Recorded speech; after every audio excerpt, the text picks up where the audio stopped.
O Anime Recaps Tagalog, mapapawaw ka sa sarap. Nax. Nagsimula ang series sa isang knight na pinatay at muling nabuhay sa ibang mundo. Nalaman na lang ng ating bida na isa siyang Class S na behemoth. Pero nagulat siya nang makita ang sarili na naging pusi. Nakita niya ang isang slime na kanyang inatake gamit ang inborn na rock howling skill kaya patay ang slime. Saka din niya ito kinain at masarap na lasang gulaman. Dahil dito ay nagkaroon siya ng storage. May pinatay pang dragon si Tama. Kasunod ang isang taong baka. Hindi rin ligtas ang isang taong putik. Isa pang ahas. At dahil dito ay nagkaroon siya ng mas maraming skill. Ipinakita naman ng isang elf adventurer na si Arya na pumasok sa isang dungeon. Samantala ay nakahanap pa ng isang treasure chest si Tama na kanyang binuksan. Pero bigla siyang napadpad sa boss room kung saan naroon ang isang malaking dragon. Pinatamaan niya ito ng rock howling pero walang talab sa dragon. Umatake naman ang dragon ng kalmat nito kaya nag-iron shield ang pusa pero nasaktan lang si Tama. Binalak na siyang tapusin ng dragon pero umilag ang pusa at nag-counter-attack ng matalim nitong buntot kaya nabulag ang dragon. At agad ding tumakas si Tama na nagkaroon ng pakpak.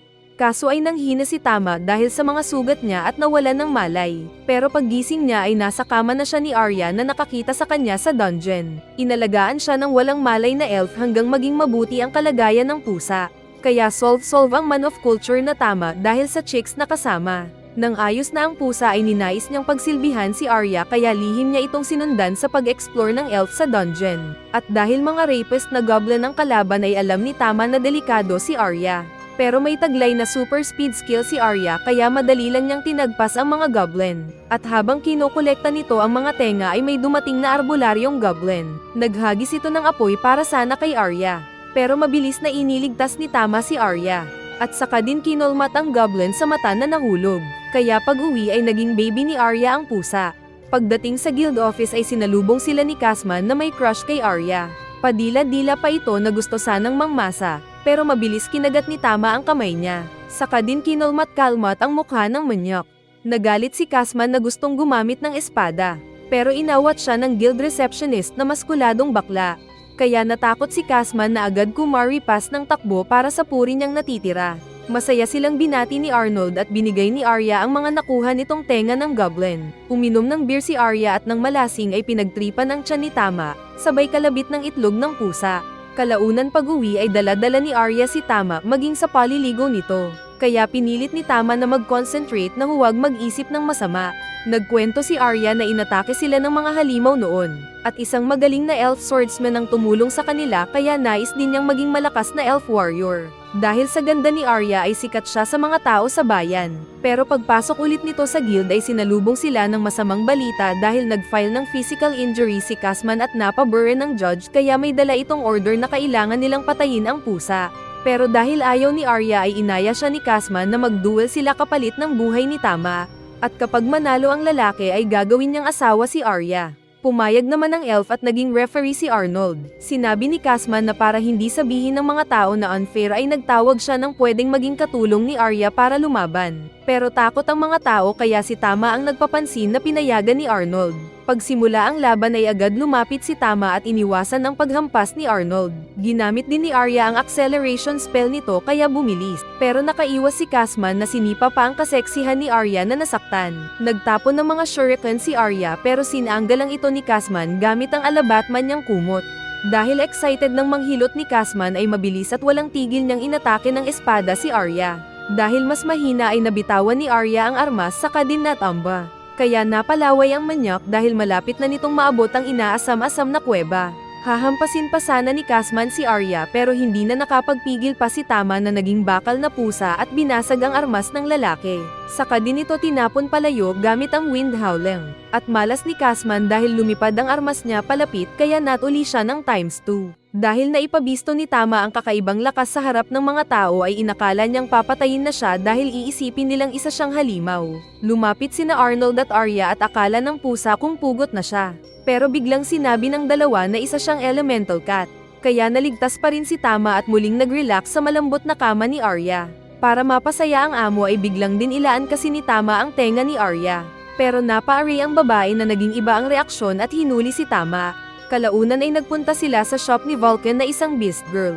Ipinakilala ni Arya ang alagang pusa na nagustuhan naman ni Vulcan. Kaya hayahay mas lalo ang buhay ng ating bida sa mga malambot nitong higaan. Doon ay ginawa ni Vulcan si Tama ng adjustable armor nito, kaya mas masaya naman ang pusa at si Arya. Dahil palaging nasa Syra ang armas ni Arya ay sinabi ni Vulcan na sasamahan niya ang babae sa dungeon para pag-aralan ang galaw. At sa first level ng dungeon ay walang hirap na pinitpit ni Vulcan ang ilang mga goblin. Dumating ulit yung arbularyong goblin na nagpalabas ng apoy. Pero dahil panday si Vulcan ay hindi ito nasunog kundi ang goblin pa ang pinatay nito tulad ng pagpatay ni Akaino kay Fire Fist Ace. May dumating na orc na tumutulo pa ang laway tulad ng misis mo kapag bago kang sweldo. Ginamit ni Arya ang acceleration skill at umatake gamit ang bilis at espada. Pero sinanggal lang ito ng orc na binalak tagpasin si Arya. Ngunit muli siyang iniligtas ng naging bakal na Tama. At nagkaroon ng pagkakataon si Arya na mapatay ang taong baboy.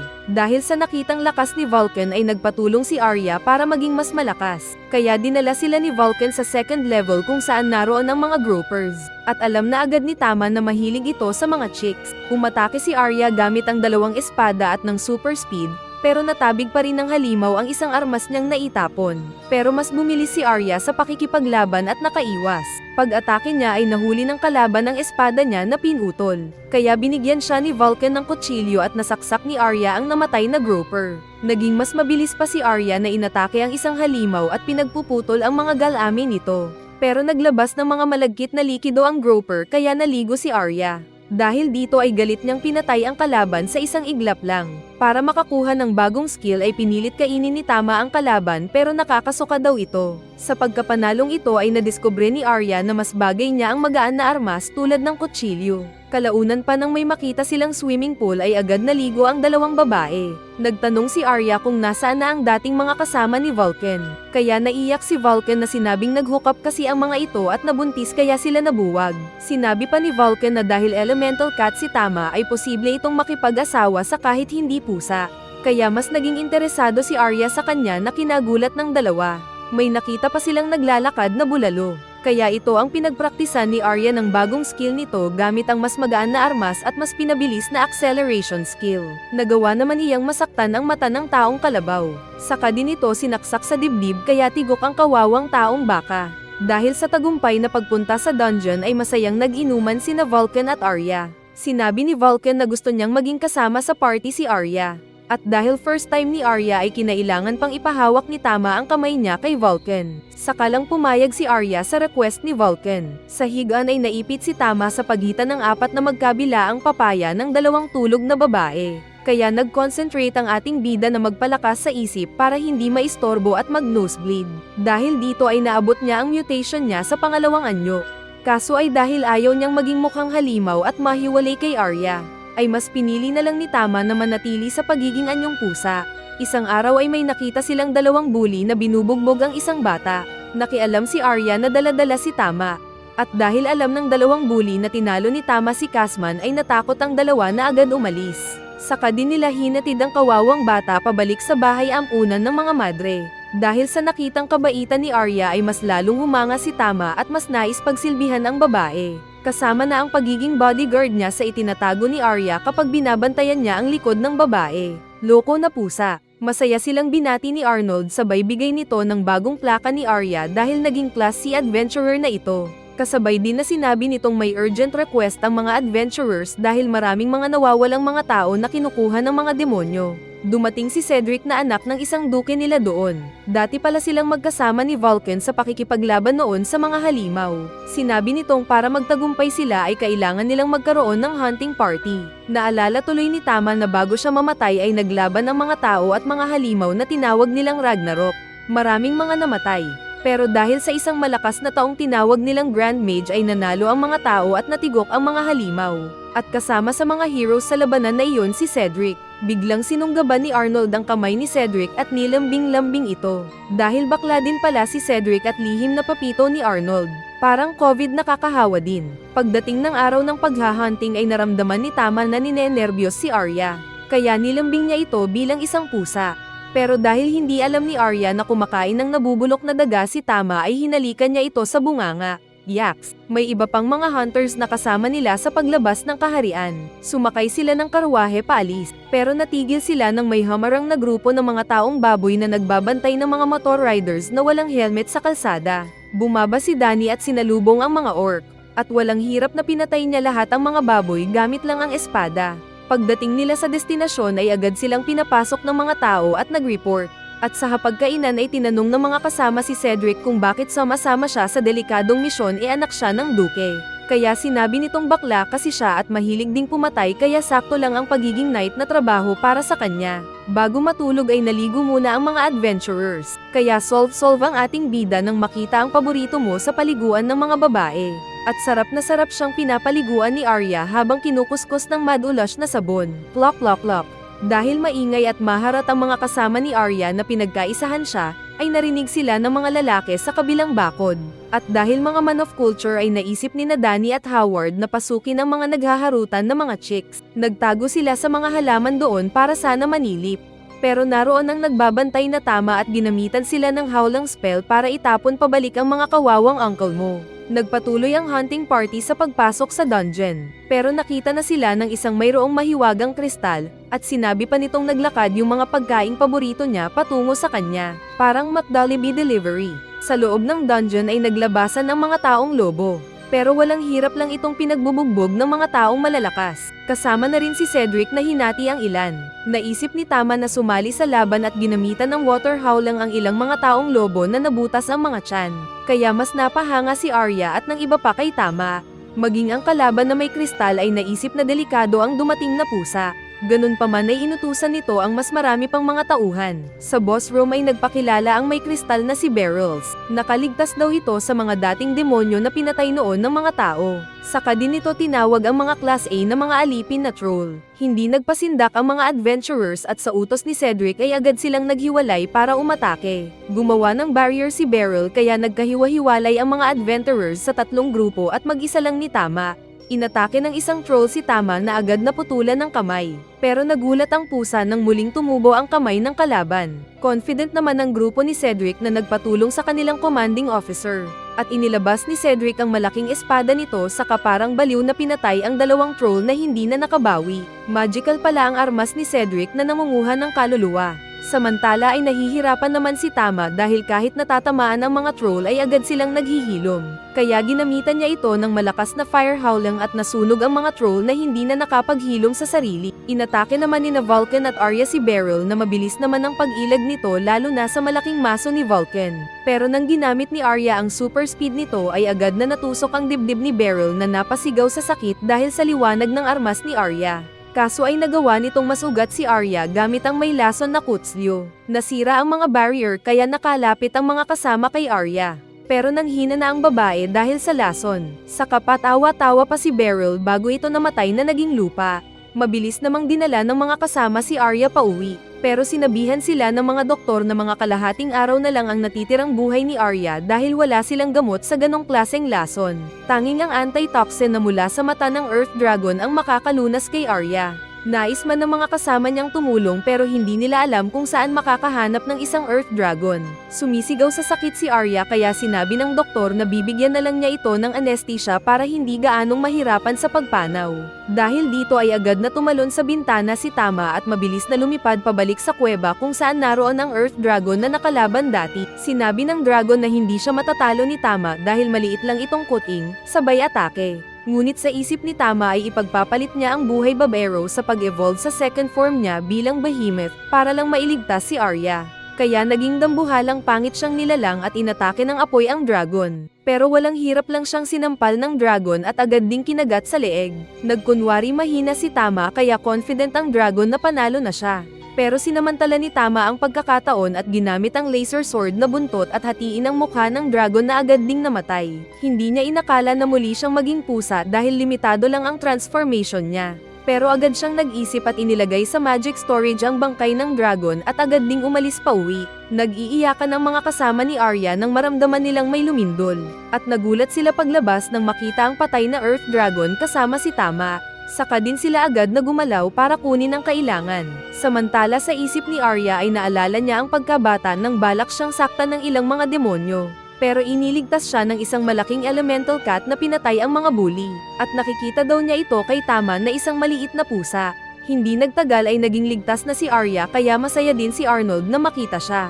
Iniwan muna ni Tama si Arya dahil nais niyang subukan ang bagong skill. At sa isang dungeon ay may nakaharap siyang taong kalabaw. Ginamit niya dito ang bagong Dragon Claw skill sa likod ng toro. Saka din ginamit ang Dragon Fang at sinakmal ang kawawang baka na natigok. Nag-iisip pa lang siya nang may dumating na babaeng hindi naliligo. Matagal na daw siya nitong hinahanap. Sinabi ng babae na mag-transform si Tama sa pagiging malakas. Pero natakot ang bida na mabilis na tumakbo. Pumasok siya sa ilalim ng isang ugat ng puno. At dahil nakitang parang obses sa kanya ang babae ay iniwan na niya ito. Mabilis na umuwi si Tama at sumiksik sa paborito mo. Pero naisip nitong familiar yung babae na nanghabol sa kanya kanina. Isang araw ay namasyal si Arya dala ang pusa. At sa damuhan ay muling nakwento ni Arya na dahil niligtas siya ng elemental cat at ng isang warrior elf ay ninais din niyang maging adventurer. Kaya nang maging dalaga siya ay nagpaalam siya sa ina bumper to bumper saka umalis para sa pangarap. Dahil malaki ang nakuhang pera ni Arya sa pagpatay sa demon boss ay nagpagawa siya ng bagong armor kay Vulcan. Kaya may bagong bakal na panty si Arya para hindi daw madaling matalo ng mga kalaban. Nagpunta silang tatlo sa isang dungeon at nagulat sina Vulcan at Arya nang bigla silang mabuff ni Tama. Kaya nang may makita silang kalaban ay mabilis pa rin ang pag-atake ni Arya kahit hindi ito gumamit ng acceleration skill at napatay agad ang kalaban. Ayos na sana pero pinagpawisan si Tama nang muling magpakita ang babae na nais ang katawan niya. Nagpakilala itong lumaki daw sa dilim at wala siyang pangalan. Pero pinipilit nito si Tama na lumapit daw at gumawa sila ng mga taong pusa. Kaya sinabi ng hindi pumayag na Arya na bata pa lang si Tama. Kaya nagtago naman si Tama sa bulsa ni Arya. Nang makita ito ng babae ay naisip niyang malakas siguro ang elf dahil nagawa niyang mapaamo ang pusa. Sinabi ni Arya na sumama na lang sa kanila ang babae. At dahil alam ng babae na makakasama niya si Tama ay pumayag nga ito. At sa bangka ay pinangalanan nila ang babae ng Stella na nagustuhan din ni Tama. Nagpunta sila ng isang bathhouse at pinaliguan ni Arya si Stella. At masaya naman si Stella dahil gamit ang sabon ay natanggal ang limahid niya. Saka masarap din daw ang feeling sa pagbabad sa mainit na tubig. Nang si Tama na ang sinasabon at pinapaliguan ni Arya ay nagselo si Stella na gusto din paliguan ng pusa. Pero hindi pumayag si Arya. Kinagabihan habang natutulog si Tama ay nagising siya sa boses ni Stella. Nagulat siya dahil kinakausap siya nito gamit ang telepathy. Sinabi ni Stella na naglaban na sila ng 2 beses at pinatay pa siya ni Tama. Kaya namukan ni Tama na si Stella ang pinatay niyang Earth Dragon.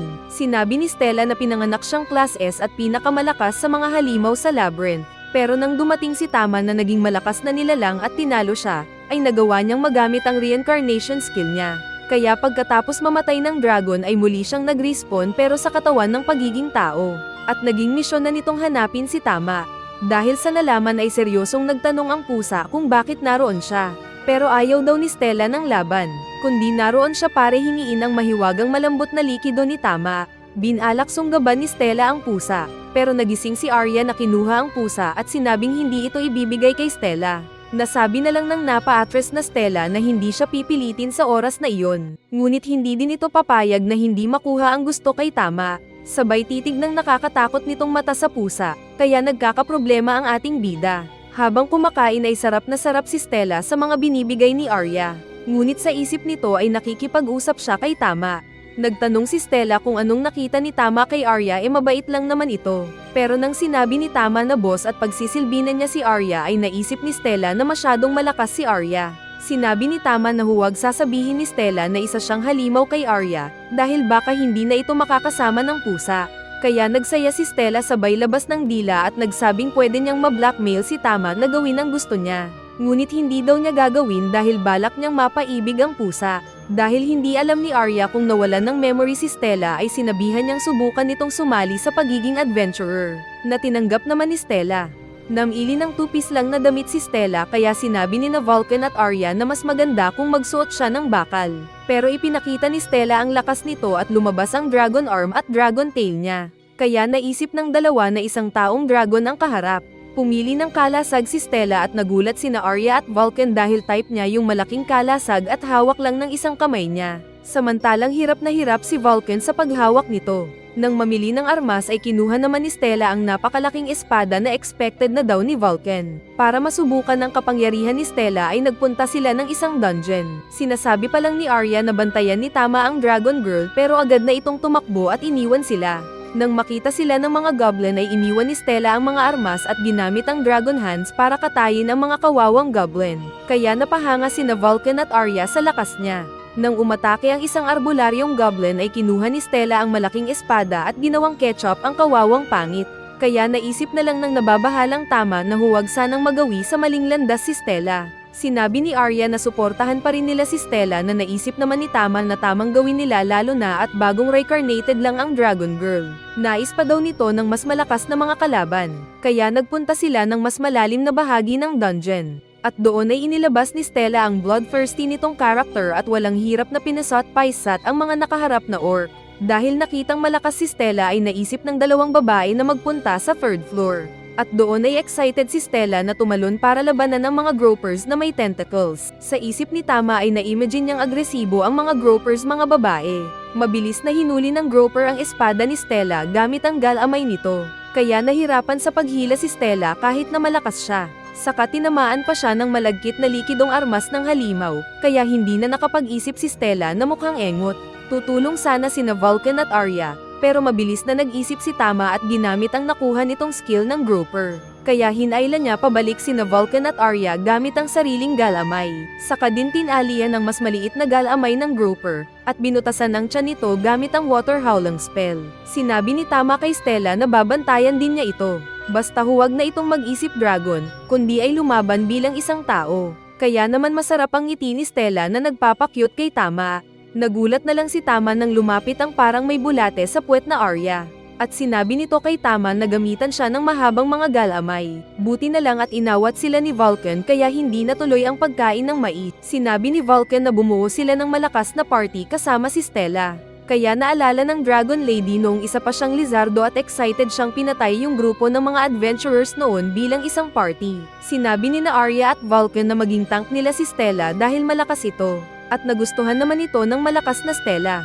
Nang may makita silang grupo ng mga orc ay si Stella pa ang nagpapansin para makita sila ng kalaban.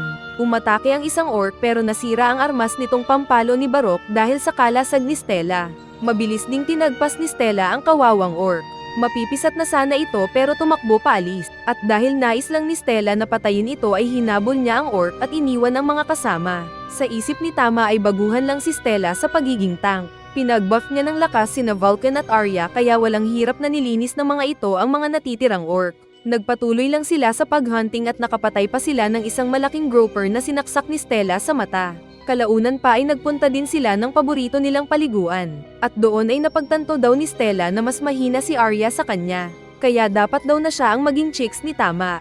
Pero hindi rin payag si Arya kaya naipit sa nag-uumpugang bumper ang pusa. Dahil walang ayaw magpabigay sa dalawang babae ay tumalon na lang si Tama palayo na kinalungkot ng mga babae. Pagbalik nila sa guild ay isang lalaking nagpakilalang Reese ang naghihintay sa kanila. Nais nitong bayaran ng mga babae para sa ipapagawang trabaho. Kaso ay hindi daw makakasama si Vulcan dahil may mga tambak pa siyang gagawin sa shop.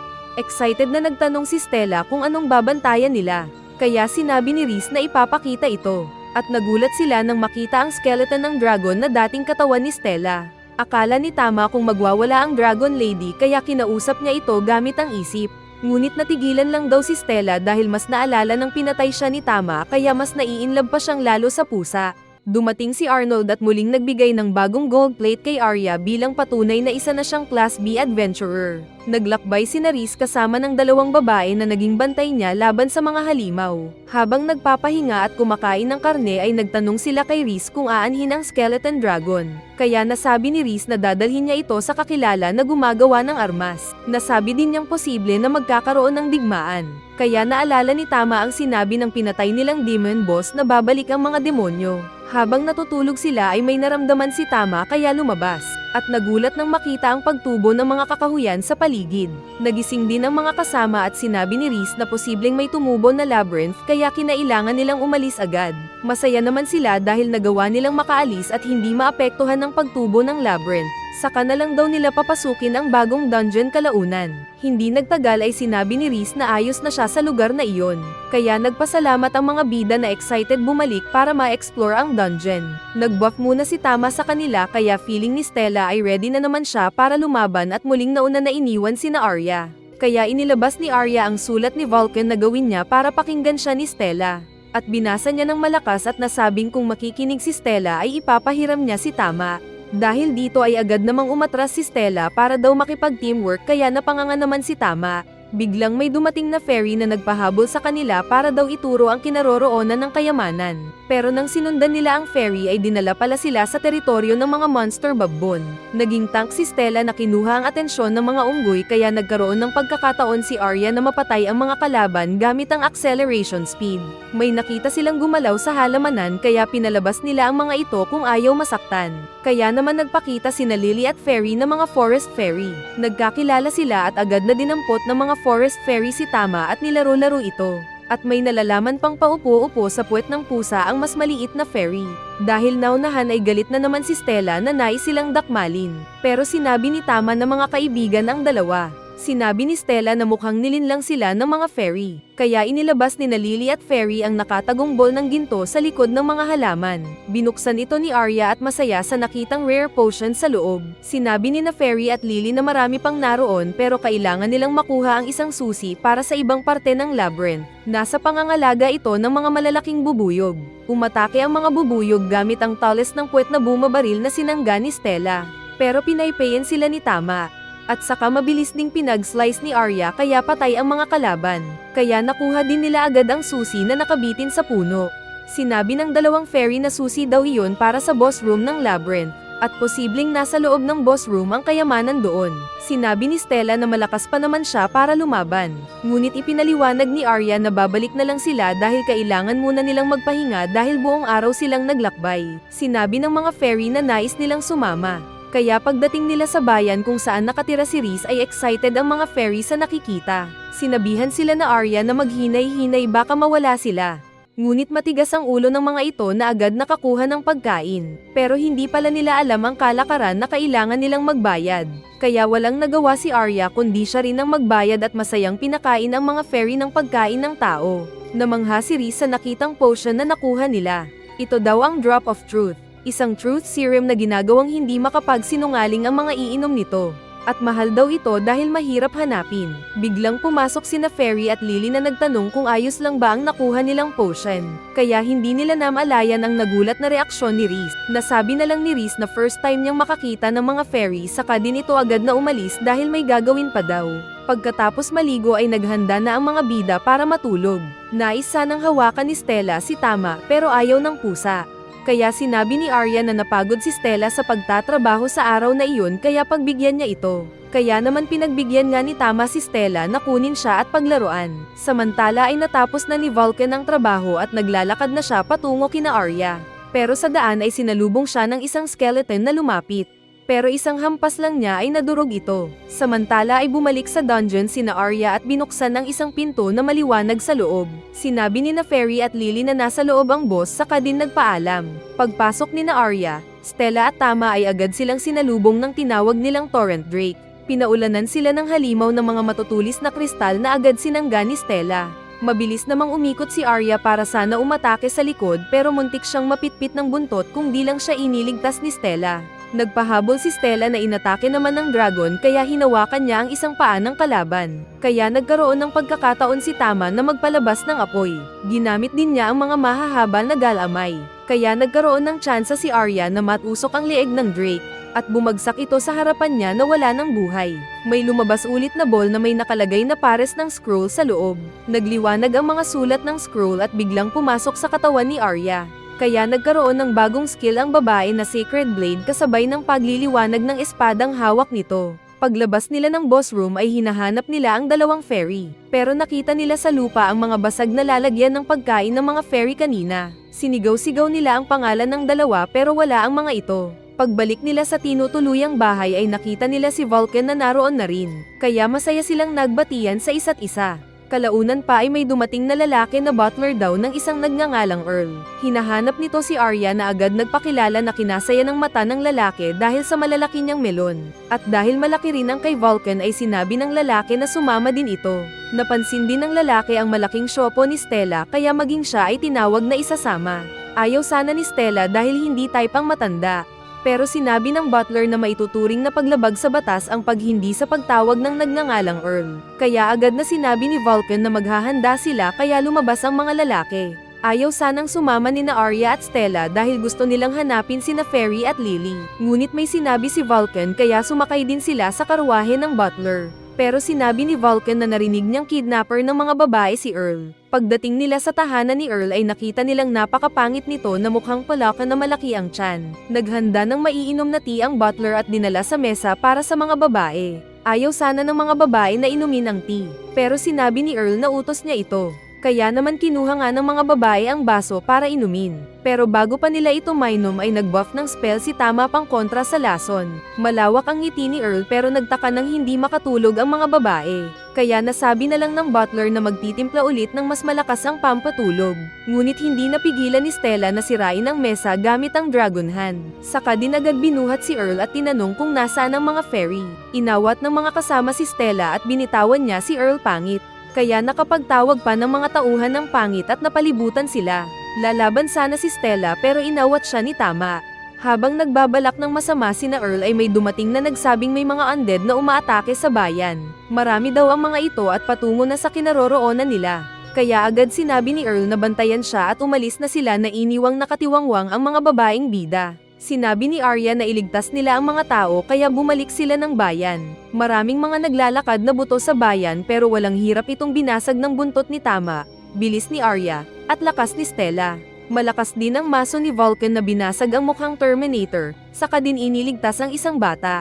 Nagplano ang mga bida na hanapin ni Stella at Arya ang spellcaster samantalang sasamahan ni Vulcan ang mga tao kaya sila naghiwalay.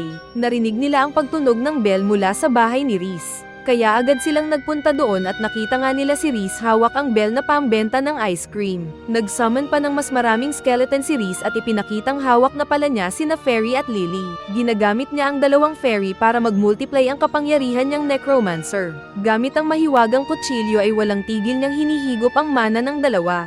Saka din nito ginising ang patay ng buto ng dragon na dinala nila doon. Gamit ang mahika ay nagtago si Rhys kasama ang dalawang control na fairy sa loob ng dragon skeleton. Kaya galit si Stella na pinagsisira ang mga skeleton na naroon. Pero sinapak siya ng dragon skeleton kaya siya naitapon. Sinubukan din ni Tama na gamitan ng howlang ang buntot ng dragon na nabasag. Pero muli lang itong nabuo. Kasunod na umatake ang sexing si Arya at ginamit ang bagong holy blade sa dragon na nasaktan. Pero agad napagod ang elf sa bagong skill. Dahil kailangan niya ng panahon para makarecover ay sinabi ni Tama kay Stella na suportahan nila si Arya. Sa kanila nilusob ang sandamakmak na buto. Samantala sa bayan ay natatakot ang mga tao sa mga paparating na buto. Pero sakto ang pagdating ni Vulcan na ibinalik ang bata. Saka din naglagay ng mga apoy sa pagitan nila ng mga kalansay. Nagbuga ng apoy si Tama na sinabayanan ni Stella gamit ang lakas nito habang hawak ang paa ng dragon skeleton. Kaya naistorbo ang kalansay at nagkaroon ng pagkakataon si Tama na mahugat sina Fairy at Lily gamit ang mahaba nitong galamay. Tinanggal ni Stella ang mga armor at nag-fully transform Dragonot pati buntot. Saka malakas na tinagpas ang malaking dragon skeleton. At kasunod ding umatake si Tama ng malakas na apoy. Kaya nabigyan ng pagkakataon si Arya na mag-charge ng Holy Blade at masira ng tuluyan ang malaking dragon na naglaho. Kaya talunan si Rhys na hindi na daw may paghihiganti ang namatay na asawa na kinuha ni Earl. Pero isang skeleton ang lumapit kay Rhys at hinawakan ang kamay ng lalaki. Namukan nito ni Rhys na ito si Elisa na dati niyang asawa. Sinabi ng babae na walang kasalanan si Rhys sa nangyari sa kanya at hindi na kailangan ng paghihiganti. Kaya nakinig naman si Rhys kasabay ng pagkasira ng bell at ng mga naglipa ng skeleton sa bayan. Kaya naligtas din si Earl pangit. Kinabukasan ay nagtimpla si Arya ng tea para kay Earl na ipinainom dito. Kalaunan pa sa public execution ni Rhys ay nagpasalamat si Earl sa tulong ni na Arya at ng mga kasama. Nagtanong si Earl kay Rhys kung bakit siya umatake. Kaya sinabi ni Rhys na nais ipaghiganti ang asawa. Patawa-tawa pa si Earl pero hindi na niya napigilan ang sarili na sabihin sa madla na pinatay nga niya si Elisa. May halong drop of truth pala sa pinainom ni Arya kay Earl, kaya nang tanungin siya tungkol sa mga nawawalang babae sa bayan, ay walang intensyon na sinabi ng pangit na ginahasa nila ng mga tauhan at saka din pinatay ang mga babae. At dinig na dinig ito ng mga tao na nagalit kay Earl dahil lahat sila ay may nawalang mahal sa buhay dahil kay Earl. Sa kanila kinuyog ang batyog na masamang tao. At sa huli nagpasalamat si Rhys sa tulong ng mga bida. Hindi siya namatay pero kinulong siya dahil sa ginawa. Pagbalik nila sa guild ay masaya silang niyakap ng maskuladong bakla. Saka muling nagbigay ng mga plaka kina Arya at Stella. Naging A-rank si Arya at B-rank naman si Stella. Samantalang wala kay Vulcan dahil ayaw nitong ma-promote at mas gustong manatili sa paggawa ng mga armas. Binigyan din sila ni maskuladong Diwata Eklebosh ng sangkatutak na pagkaing pares na nakalagay sa mga barrel. Dahil problema ni na Arya kung saan ilalagay ang mga pagkain ay nag-recommend si Arnold na oras na para bumili si Arya ng sarili nitong bahay bilang kanilang base. Nagustuhan din ito ng babae kaya kinabukasan ay agad din silang nakiusap sa isang real estate agent at inilarawan ang nais na bahay. Pinuntahan nga nila ang lugar at nakita nilang malawak ang bahay at presko ang paligid. Agad nilang tinanong si Gap Oli kung nasaan ang hot bathroom kaya dinala naman sila nito sa malawak na bathtub. Akala nang nagbebenta kung hindi ito gusto ng mga babae dahil open ang paliguan. Pero ito ang nagustuhan ng mga babae kaya agad itong kinuha ni Arya. Dahil malaki ang naitulong ni Stella sa paglilipat ng mga gamit nila ay hinayaan ni Arya na paglaruan niya si Tama bilang reward. Kaya nag-enjoy si Stella sa kakahaplos kay Tama na kunwari namang ayaw pero gusto din pala. Napansin ni Arya na parang nag-uusap ang dalawa ng tahimik lang. Kalaunan ay dumating si Vulcan na may dalang maraming seafood at karne. Kaya masaya na naman ang pagnguya ni Stella sa hapagkainan. Pagsapit ng gabi nang magsawa na naman si Tama ng nag-uumpugang mga tinapay ay umalis siya sa kama para tignan ang paglakas ng kapangyarihan. At nalaman niyang na-access na niya ang pangatlong transformation ng behemoth power niya. Nag-aalala siyang baka hindi na siya makabalik sa pagiging pusa kapag nagbago siya ng anyo, nang biglang magsalita si Stella sa isip niya na nagising daw dahil narinig ang magulo na isip ni Tama. Hindi na naitago ng bida na may pangatlo pa siyang mas malakas na anyo, kaya na-excite bigla ang babae na sinabing anakan na siya ni Tama. Saka hinabol ang kawawang pusa na ayaw ng babaeng maskulado at panglagari ang ngipin. Kinabukasan habang kumakain ay nag-request sina Fairy at Lily ng mas madaming mga puno. Kaya sinabi ni Arya na magtatawag ng Hardenero. Pero sinabi ni Fairy na sila na ang bahala. Saka nagpatugtog ng drum si Fairy at lumabas ang isang puno mula sa lupa. Dahil kakaibang klase ng puno ang pinalaki ni Fairy ay hiniling ni Vulcan na magpatubo pa ito.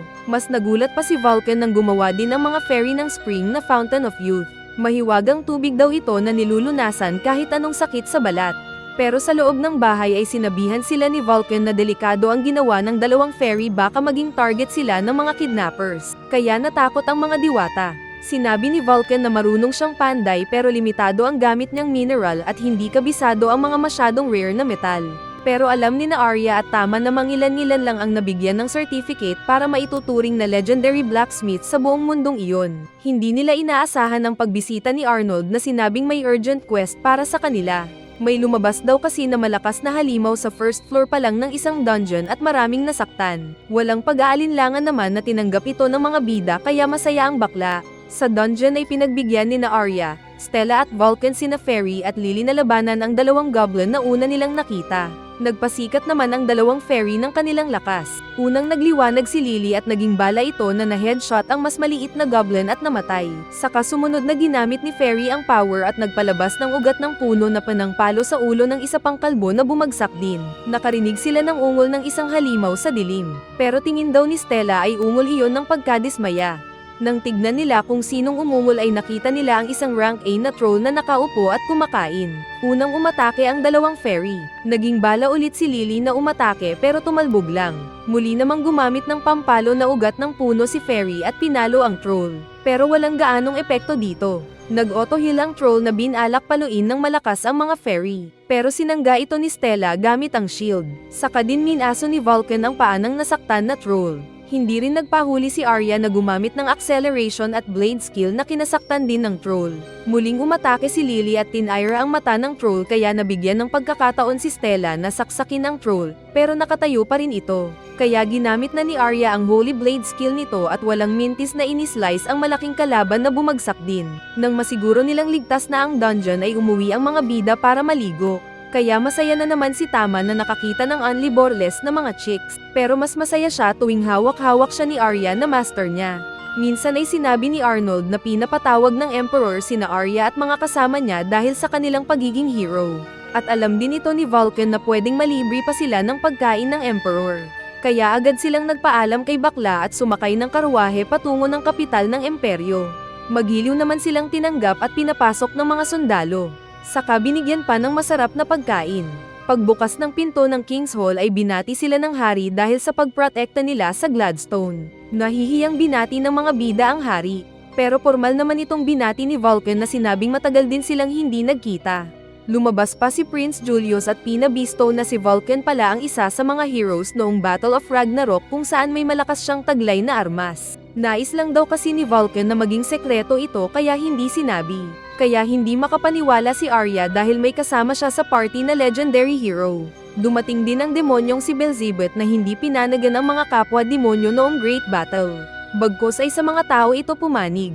Naisip tuloy ni Arya na parang napasok nila ang isang butas na hindi nararapat pasukin. Pero nabasa ni Beelzebub ang isip niya na kanyang pinagtaka. Sinabi ni Beelzebub na kailangan nilang paghandaan ang pagdating ng mga malalakas na demonyo na nakalaban nila noon dahil balak ng mga alipores nila na gisingin ang kanilang natutulog na master para ituloy ang pagsira sa mga tao. Nagpatulong si Julius para makipaglaban ang mga adventurers sa kanilang tabi para muling talunin ang grupo ng mga demonyo, na agad kinabilis ng tibok ng puso ni Arya. Pero sinabi din ng masayang Arya kasama ng iba pa na kagalakan nilang sumali sa fighting force ng hari laban sa mga demonyo. Kaya nagpasalamat naman ang hari. Hiniling ni Julius kay Vulcan na gawan sila ng malakas na armas na tinawag nilang artifacts. At ayos lang naman ito kay Vulcan dahil kumpleto ang gamit at mga katulong niya at may bayad din siyang pera. Para lumakas ay sinabi naman ni Julius na kailangang magsanay ang mga bida. Tuturuan ni Beelzebub ang mga fairy. Samantalang tuturuan naman ni Julius si Stella para maging mas malakas na tank. Para sa special na trainer ni Arya ay hinatid siya sa bahay ni Alicia na matagal ng idol ni Arya at nais niyang makita. Masayang masaya si Arya dahil nakaharap na nito ang matagal nang nais makita. At namukan din siya ni Alicia kahit naging matanda na. Napansin ni Alicia ang ating pusa na pinakilala ni Arya na Elemental Cat. Pero hindi kumbinsido si Alicia. Nagpunta sila ng malawak na bukirin para doon matesting ni Alicia ang kakayahan ni Arya. Naglabas ng espadang kahoy si Alicia at tinawag si Arya na atakehin siya. Pero napakalakas ng aura ng kapangyarihan ni Alicia na ramdam ni Arya kasama ng iba pang naroon. Nag-teleport bigla si Alicia sa harap ni Arya at kunwari sinaksak kaya natakot ang bidang chicks. Pero pinilit niyang maging matapang at ginamit ang acceleration at magic blade na umatake sa umilag na Alicia. Dahil dito ay sinabi ni Alicia na pasado na si Arya para maging estudyante niya. Marami na daw siyang tinalo na hindi nakapasa sa pagsubok niyang iyon. Samantala ay busy naman si Vulcan na tinuturuan ang mga na-amaze na iba pang panday sa gawa niyang armas. Excited naman sina Fairy at Lily kasama si Beelzebub pero nadismaya sila ng pagbasahin ng master ng maraming libro. Samantala ay mayabang naman si Stella na naging Dragonaut na kinagulat ni Julius. Umatake si Stella gamit ang matinding lakas at shield. Pero pinatid lang siya at pinalo ni Julius na nagsabing hindi siya pwedeng maging ganon kaina dahil siya ang tank ng kanilang grupo. Pagod na pagod si Arya sa training nila ni Alicia. Nang dumating si Vulcan ay masayang masaya si Alicia na niyakap ang matagal nang hindi nakita na kaibigan. Nagtanong si Arya kung matagal na silang magkaibigan. Kaya nagkwento si Alicia na buhat pa bago makilala ni Alicia ang master nito na asawa ay kaibigan na niya si Vulcan. Asawa daw pala ni Alicia ang isang legendary mage na kasama sa Ragnarok War noon. Saka ulit sila naligo. Nais sanang puntahan ni Tama ang mga babae pero hindi niya magawa dahil naliligo din si Julius kasama niya. Kinagabihan ng tulog na ang lahat ay naglakad muna si Tama. Nakita siya at kinausap ng gising din na Alicia. Sinabi ng babae na pagdating ng panahon na kakailanganin siya ay tulungan niya ang mga heroes. Dahil alam pala ni Alicia na siya ang behemoth pero tahimik lang ito. Nagpatuloy ang lahat sa kanilang mga sari-sariling mga gawain. At nagrereklamo si Stella dahil natatalo siyang palagi kay Julius. Kaya sinabi ni Julius na natural na malakas na si Stella dahil handa siyang ipagtanggol ang mga mahihina. Hindi rin tumigil sa pagsasanay si Arya kahit na palaging talo at pagod na. Humiling siya ng isa pang round pero sinabi ni Alicia na para maging malakas ay dapat may paghugutan ng lakas si Arya para lumaban. Parehong nakakuha ng bagong skill sina Stella at ng dalawang fairy na nag-iilaw ang katawan. Pero wala pa ring nakuha si Arya. Dumating si Beelzebub at sinabing wala na silang oras para magsanay dahil nagbalik na ang mga kalaban nila. Nang mag-meeting sila ay sinabi ni Beelzebub na 2 lugar kung saan naroon ang 2 demon boss ang wala pang pinadala na hero. Isa ay ang bayan ni Alicia kaya siya ang pupunta doon. At ang ikalawa ay ang bayan ni Arya kaya sila naman ang pupunta doon. Kaya sinabi ni Arya na babalik sila para ipagtanggol ang bayan. Kaya agad na bumalik ang mga bida at sinalubong naman sila ng mga kasamahan ni Cedric na sinabing wala ito dahil busy sa mas malaking laban. Pagpasok nila ng dungeon ay nakakita agad sila ng grupo ng mga halimaw kaya agad naghanda ang mga bida para lumaban. Naunang umatake si Arya gamit ang acceleration skill. Sumunod si Stella gamit ang brute strength at bagong sword skill kaya durog ang toro. Ginamit din ni Fairy ang vine power na mas lumakas at nagpastol ng mga baka. Saka naging fairy bullet naman si Liz at kinatay ang mga mutated na bulalo. Marami na silang napatay na halimaw pero may bagong grupo ng mga orc na dumating. Kaya sinabi ng mga kagrupo ni Cedric na magpatuloy na sina Julius at Arya at sila na ang lumaban sa mga taong baboy. Bago sila pumasok sa dungeon boss room ay nagbuff ang pusa sa kanilang lahat ng protection spell. Saka sila binati ng isa sa Demon 4 na si Vaseago Basagulero. Inilabas ni Julius ang Night Sword nito para mangatay ng demonyo. Kaya agad na nagsummon ng mga malalaking halimaw ang demonyo para patayin ang mga bida. Isang Cyclops at isang two-headed wolf. Mabilis umilag si Julius at nakita nito ang pagbukas ni Vaseago ng pinto pabalik sa mundo nito. Kaya hindi daw papayag ang knight at agad inatake ng espada ang demonyo na sumangga. Sinabi ni Julius na bahala na sina Arya sa iba pang monsters, kaya agad namang tumalima ang mga ito. Umatake si Arya at agad iniwasan ang kalmat ng double-headed wolf saka din ginamit ang Holy Blade. Pero matibay ang wolf na agad ding pinatamaan ng pusa ng water howlang pero buhay pa rin. Kinalaban naman ni Stella ng palakasan ang malaking Cyclops. Saka agad itong minaso ni Vulcan sa sungay kaya napa-atres. Kasunod na ginamitan din ng mga fairy ng pinagsamang vine at light magic. Nahihirapan naman si Julius sa paglaban sa dungeon boss na umatake ng black laser. Pero hindi sumuko si Julius na diretso sa pag-abante. Pinagsabay ni Tama at Arya ang Holy Blade at howlang spell, pero buhay pa rin ang kalaban nilang double-headed wolf. Maging yung kalaban ni Vulcan at Stella ay naging malakas din na nagkukuryente pa at mas nagsanga ang sungay. Hindi lingid kay Tama na maging si Julius ay pagod na at bumagsak ito ng patamaan ni Vaseago ng Black Snake Energy. Sinabi ni Vaseago na kayang-kaya na ng 2 halimaw na tapusin ang lahat kaya umalis na ito gamit ang portal. Confident ang 2 halimaw samantalang nakikita ni Tama na pagod na ang mga kasama niya kasama si Arya. Nagpalabas ng malalaking blade ang double-headed wolf kaya nasaktan si Arya. Dahil dito ay nagalit si Tama na hindi napigil ang mag-transform sa pagiging halimaw. Samantala ay nagpunta naman ng isa pang dungeon si Alicia. Madali niyang sinira ang isang malaking pinto. Pagpasok niya ay nakita ang isang demonyo na nakalaban niya dati. Naging dragon ito na malaki at mayabang na sinabing malakas na siya kaysa sa dati. Pero parang sibuyas lang itong pinugot ni Alicia at mission accomplished. Samantala ay naging third form behemoth si Tama at mabilis kinolmat ang mga kalaban. Kaya nagulat ang mga kasama pero namukan pa rin siya ni Arya.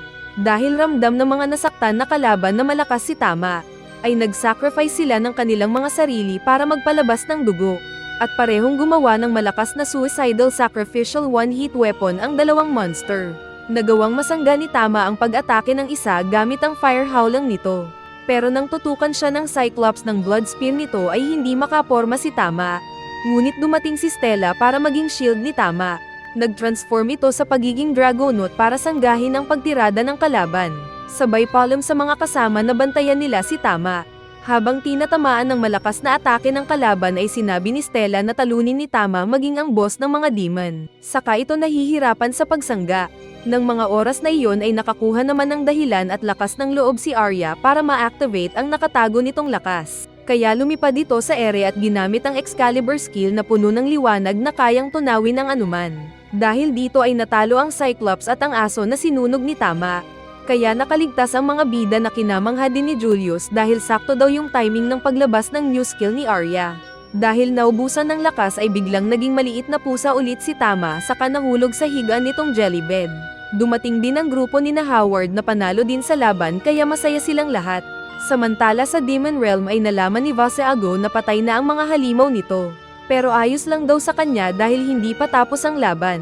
Sa kaharian naman ay nag-report ang lahat ng mga warriors at lahat sila ay panalo. Pero sinabi ni Beelzebub na nakita nito sa vision na next na aatakehin ni Vaseago ang tahanan ng mga elf. Alam na ni Alicia at Arya na pakay ng mga kalaban na kunin ang Philo Stone na may unlimited mana. Pero hindi payag sina Arya sa balak ng mga demonyo kaya sinabing pupunta sila doon para depensahan ang elf village kasama ng iba pa.